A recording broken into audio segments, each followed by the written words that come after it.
اچھا، تو الرجل الصالح تو گمان غالب آ سکتا ہے کہ شاید یہ مرکب توصیفی بن جائے. تو اس صورت میں پھر کیا کرتے ہیں کہ ان دونوں کے درمیان یعنی الرجل اور الصالح ان دونوں کے درمیان کیونکہ دونوں معرفہ بن گئے ہیں نا، تو اس گمان کو ختم کرنے کے لیے بیچ میں یہ ایک حالت رفع والی ضمیر یعنی یہ ضمیر فصل اس کا نام انہوں نے ابھی یہاں لیا. ٹھیک ہے، اس چیز کو ہم دوبارہ بھی انشاءاللہ اگلی کلاسوں میں بھی سمجھیں گے کہ یہ ضمیر فصل کیا چیز ہوتی ہے اور کہاں سے آتی ہے. ضمائر ابھی پڑھائے نہیں ہے نا اس بک میں انہوں نے، تو ضمائر کے بارے میں آگے چل کے بات ہوگی. ابھی صرف اتنا سمجھ لیں کہ ان دونوں کے درمیان یعنی اس جملہ اسمیہ میں جو سچویشن بن رہی ہے یعنی دونوں ہی معرفہ ہو گئے ہیں، پہلا جزء بھی اور دوسرا جزء بھی، تو بیچ میں ایک ضمیر فصل لائی جاتی ہے، فاصلہ کیا جاتا ہے دونوں میں، تاکہ اس کا ترجمہ جو ہے وہ جملہ اسمیہ والا برقرار رہے، مرد نیک ہے. ٹھیک ہے، اب یہاں کوئی یہ نہ سمجھ لے کہ اس ہے کا ترجمہ شاید اس ہوا سے آیا ہے، ایسی کوئی بات نہیں ہے. ٹھیک ہے، مرد نیک ہے یا مرد ہی نیک ہے ایسے کر کے اس کا ترجمہ کیا جاتا ہے. اور پھر یہاں پر بھی دوسری مثال بھی یہی دی ہے انہوں نے، الرجال ہم الصالحون، یعنی ترجمہ میں ہے مرد نیک ہیں. تو الرجال اور الصالحون اگر ہوتے مثال کے طور پہ یہ اگر نہ ہوتا بیچ میں تو پورا پکا گمان تھا کہ نیک مرد، اس طرح سے مرکب توصیفی کا شاید ترجمہ ہو جاتا کیونکہ دونوں ہی معرفہ ہیں. تو اس گمان کو دور کرنے کے لیے، اس بات کو قوی بنانے کے لیے کہ نہیں دیکھو یہ جملہ اسمیہ ہی ہے، پہلا جز جو ہے یہ والا یہ مبتدا ہے اور دوسرا اس کے بارے میں جو خبر دی جا رہی ہے، بے شک یہ دونوں معرفہ ہیں. ٹھیک ہے، پہلا معرفہ دوسرا نکرہ نہیں ہے عام طور پہ جو بیسک ہونا چاہیے اس لحاظ سے نہیں ہے.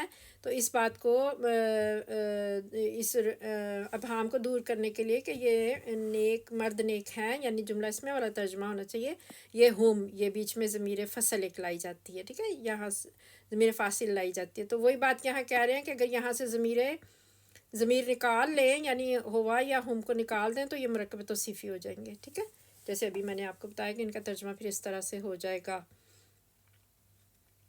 اور یا تنبیہ نمبر 2، جیسا کہ فارسی میں است، اند، ہے، ہیں وغیرہ اور اردو میں ہے، ہیں وغیرہ کلمات ربط ہیں، یعنی ہمارے پاس یہ لفظ ہوتے ہیں جملے میں ہے یا ہیں، یعنی مرد نیک ہیں یا مرد نیک ہے، اس طرح کر کے. عربی میں اس طرح کے لیے کوئی لفظ نہیں ہوتا. ٹھیک ہے، یہ معنی جملے میں خود بخود پیدا ہو جاتے ہیں. چنانچہ زید عالم کے معنی ہیں زید عالم ہے. کیسے آئے گا یہ ترجمہ؟ خود بخود پیدا ہو جانا ہے، خود بخود پیدا ہو تو جائے گا لیکن اس طرح سے پیدا ہوئے گا کہ پہلے جز کو آپ نے معرفہ رکھنا ہے اور دوسرے جز کو نکرہ رکھنا ہے. ٹھیک ہے، یعنی پہلا جو اسم ہے اس کو معرفہ رکھنا ہے اور دوسرے کو نکرہ رکھنا ہے. ہاں، اوپر والی بات انا یوسف والی کہ اگر دونوں ہی معرفہ ہیں تو پھر مجبوری ہے، کیا کر سکتے ہیں بھائی، پھر بھی اس کا ترجمہ ہے کر کے یا ہیں کر کے ضرور آنا ہے. ٹھیک ہے، تو اب یہاں پر یہ نام لینے لگے ہیں جو اوپر انہوں نے مبتدا اور خبر نام لیا تھا نا، یہاں پر یہ نام بتانے لگے ہیں کہ جملہ اسمیہ کے پہلے جز کو مبتدا اور دوسرے کو خبر کہتے ہیں. یہ چیز یاد رکھیں. ٹھیک ہے، اس کو نوٹ رکھیں، اس کو ایک سٹار بنائیں کہ یہ چیز آپ نے یاد رکھنی ہے کہ جب بھی جملہ اسمیہ کی بات ہوگی تو پہلے جز کا یعنی پہلے پارٹ کا نام جو ہے مبتدا کہنا ہے. مبتدا کا مطلب ہوتا ہے ابتدا کرنے والا. ٹھیک ہے، تو جو ظاہر ہے جو ابتدا کرے گا جملے کی اس کو مبتدا کہا جائے گا اور دوسرے جز کو خبر کہا جائے گا. خبر یعنی اس کے لیے وہ پریڈیکاٹ کی صورت میں یعنی اس پہلے جز کے بارے میں کوئی معلومات پتہ چلنے لگی ہے آپ کو. ٹھیک ہے، کہ آدمی نیک ہے یا زید خوبصورت ہے یا کتاب اچھی ہے یا لڑکی کھڑی ہے، اس طرح کر کے جو بھی دوسری بات ہوگی اس پہلے پرسن کے بارے میں یا پہلی چیز آبجیکٹ کے بارے میں جو بھی دوسری بات ہوگی وہ خبر کہلائے گی. ٹھیک ہے، پھر 4 پوائنٹ ہے کہ مبتدا عموماً کہہ دیا انہوں نے. ٹھیک ہے، نوٹ رکھنا ہے اس کو. ٹھیک ہے، کہ عموماً مبتدا اور خبر مرفوع یعنی حالت رفع میں ہوتے ہیں. ہاں، آگے چل کے آپ دیکھیں گے ہو سکتا ہے کہ دونوں نصب میں چلے جائیں، ہو سکتا ہے ایک نصب میں چلا جائے ایک جرج میں چلا جائے.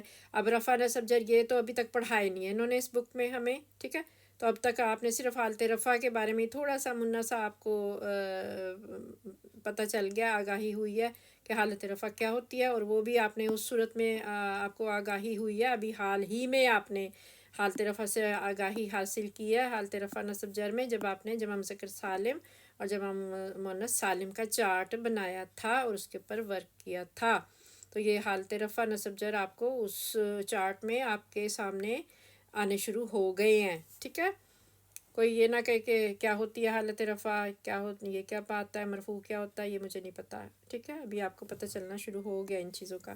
نمبر 5 میں کہہ رہے ہیں کہ صفت کی طرح خبر بھی، صفت تو پتہ ہے نا مرکب توصیفی میں جو صفت ہوتی ہے موصوف صفت، اور خبر کا بھی اب آپ کو پتہ چل گیا بھیا خبر کیا ہے. خبر یہی ہے جو مبتدا کے بارے میں خبر دی جاتی ہے نا، دوسرا اسم، اس کی بات کر رہے ہیں کہ جو خبر بھی ہوتی ہے وہ بھی وحدت تثنیہ جمع یعنی واحد جمع تثنیہ ہونے میں، اور تذکیر و تانیث یعنی مذکر مؤنث ہونے میں اپنے مبتدا کے مطابق ہوتی ہے. جیسا مبتدا ہوگا، مبتدا اگر آپ کا ایک ہے، واحد ہے، تو صفت بھی واحد خبر بھی واحد ہوگی.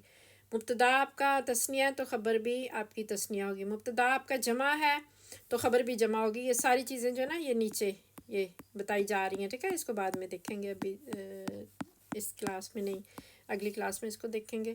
مبتدا اگر آپ کا مذکر ہے، خبر بھی مذکر. مبتدا آپ کا مؤنث ہے تو خبر بھی مؤنث. ٹھیک ہے، اس کے مطابق ہوتی ہے.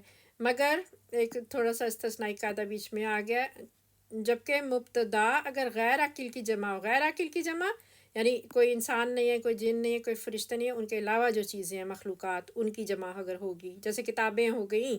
ٹھیک ہے، مبتدا اگر آپ کا غیر عاقل کی جمع ہو تو خبر عموماً واحد مؤنث ہوا کرتی ہے. اب واحد مؤنث، جمع مؤنث، تثنیہ مؤنث، ان چیزوں سے اب آپ نے جب ہم نے عدد کا سبق پڑھا تھا نا، واحد جمع تثنیہ والا یا مذکر مؤنث والا، ادھر آپ ان چیزوں سے تھوڑے سے واقف ہو گئے ہیں. تو اب یہ جو بات انہوں نے نمبر 5 میں کی ہے، یہ ساری مثالیں انہوں نے نیچے دی ہوئی ہیں، تو ان کو انشاءاللہ تعالی ہم اگلی کلاس میں دیکھیں گے. تو مجھے لگتا ہے کہ یہ یہاں پر سبق تو پورا نہیں ہوا، لیکن انشاءاللہ اس کو اگلی کلاس میں ہم سبق کریں گے اس کو پورا. اللہ حافظ.